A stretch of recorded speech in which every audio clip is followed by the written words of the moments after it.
Alors quand les femmes sont victimes d'agressions ou de violences sexuelles, c'est encore quelque chose qui est très tabou et qui s'inscrit dans la culture du viol.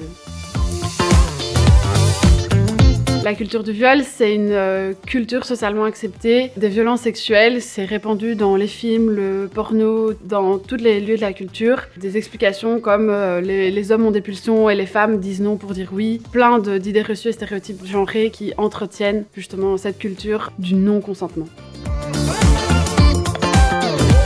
Sortes de choses comme les pulsions sexuelles sont uniquement masculines, qu'ils ne savent pas les réfréner parce que c'est vraiment plus fort qu'eux et que les femmes sont juste là pour accueillir, doivent juste dire oui parce que une position d'infériorité généralisée dans la société. Elles ont peut-être pas été assez claires, mais c'est aussi une question de communication et de bienveillance entre personnes et aussi de consentement.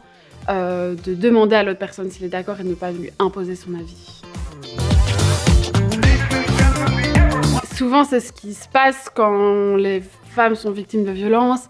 Elles se disent qu'elles n'ont pas été assez claires sur le fait qu'elles n'étaient pas d'accord. Elles osent pas dire non parce qu'elles ont peur des représailles, qu'elles soient physiques, économiques, dans plein de sortes de situations. Et donc, c'est fait dans un cadre qui ne permet pas le consentement clair et éclairé. Effectivement, depuis le 1er juin 2022, dans la loi belge, il est mis que l'absence de résistance n'est pas égale à un consentement. C'est pas par l'absence de non que le oui est intrinsèque. Il faut qu'il soit clair et éclairé. Il faut qu'il soit dit pour qu'il soit réel. Oui, le consentement se retire en tout temps, se donne et se retire en tout temps. Donc on peut dire oui au début et puis ça évolue et on n'a plus envie, on peut dire non. C'est noté dans la loi, le consentement peut être retiré avant et pendant l'acte sexuel. Bien sûr, on peut revenir sur l'interprétation des faits longtemps après en fonction de l'âge où s'est passée l'agression sexuelle ou le viol. Il est possible qu'il y ait une amnésie traumatique ou d'autres choses. Quand l'agression s'est passée lorsqu'on était mineur, il n'y a pas de délai de prescription. Donc si ça s'est passé quand on avait 14 ans et qu'à 45 ans on se rend compte qu'en fait on a subi un viol, on peut toujours aller porter plainte à la police. Néanmoins, quand l'agression s'est passée quand on est majeur, donc à partir de 18 ans, pour le viol, il y a un délai de prescription de 10 ans, donc on a 10 ans après les faits pour pouvoir aller porter plainte.